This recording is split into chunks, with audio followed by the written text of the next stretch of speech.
The midterms is in full swing down in Florida, and Governor Rick Scott easily winning the Republican primary for the Senate seat, which is held by the incumbent Democratic Senator, Mr. Bill Nelson. So does he have what it takes to flip that seat? Joining us right now for his first national interview since his win on Tuesday in the primary, Florida Governor and Republican U.S. Senate nominee Rick Scott. Governor, first off, we're going to ask you about the huge monster terrorizing that family in a second in Florida. I cannot believe you let that happen. But first off, in Florida, what makes you feel as though that you would be satisfied being one of 100 when you're a former CEO of your own company, former CEO of your own state? How are you going to learn to get along with 99 others? Well, first, good morning. It's great to come from D.C. I get to honor the legacy and life of a fellow Navy veteran, John McCain, today. So it's a real honor to be here. I think it's going to be frustrating. I think I'm going to be very frustrated in the Senate. And, you know, that's when things happen. In business or in anything, when somebody gets frustrated, you get things done.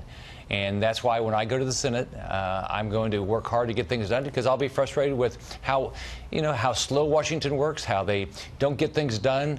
I mean, they don't secure our borders. They don't get immigration reform done. There's so many things they don't get done up there. And I'm going to go up there and I'm going to work hard to get to change the direction.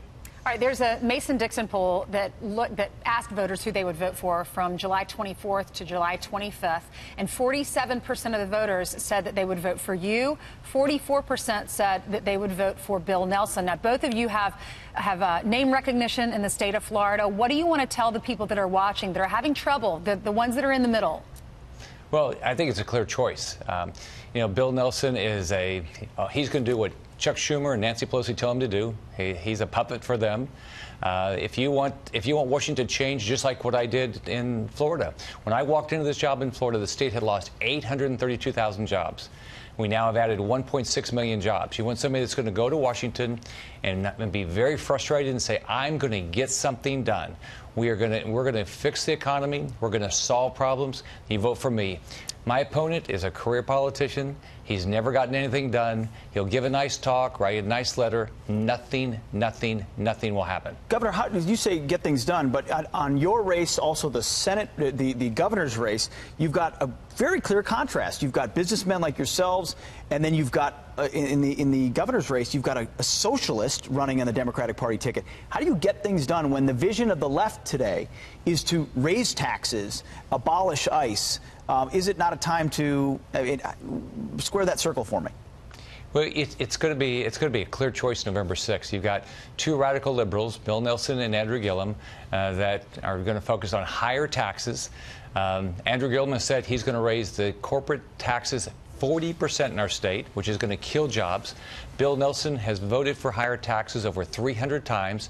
All of these things are going to kill jobs. We're going to go right back to Democrat Charlie Crist's time, where we lost, before he became governor, we lost 832,000 jobs. So it's going to be a clear choice with Ron DeSantis and me saying we're going to keep this economy going. We're going to continue to focus on the families of Florida, not on some big government agenda. So it's interesting, Governor. You used to be behind in the polls. I remember even when you were running for re-election, you made up 20 points. You're up 3.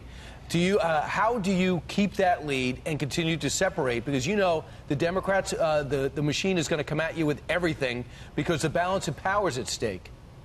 First off, you remember back, I was never ahead in a poll in my 2 governor's races, so it's totally different now. First off, there was no blue wave. We saw in the primary there's no blue wave in Florida. More Republicans voted. 1.6 million Republicans voted, 1.5 million Democrats. We had a higher percentage of Republicans come out to vote than Democrats. In the last years, more Republicans have registered to vote than Democrats. And with absentee ballots, with a very contested Democrat governor primary, we still had a higher percentage of Republican absentee ballots voted than Democrats. So I'm going to focus every day traveling the state, getting my message out that I'm going to go into exactly what I did in Florida. I'm going to focus on results, get things done. That's what we did in Florida. That's why we have more jobs. We have record funding for education, the environment, transportation. I'll do the same thing in Washington, D.C. And Bill Nelson is a career politician, has nothing to run on. All he does is talk negative. He can't say he accomplished anything in 40 years in office. Okay, your serve, Senator Nelson. We'd love for him to come on. He has so far not gotten back to us. Governor, congratulations on your primary victory. Yeah, thanks, Thank you. Governor, Have a great for being day. with us.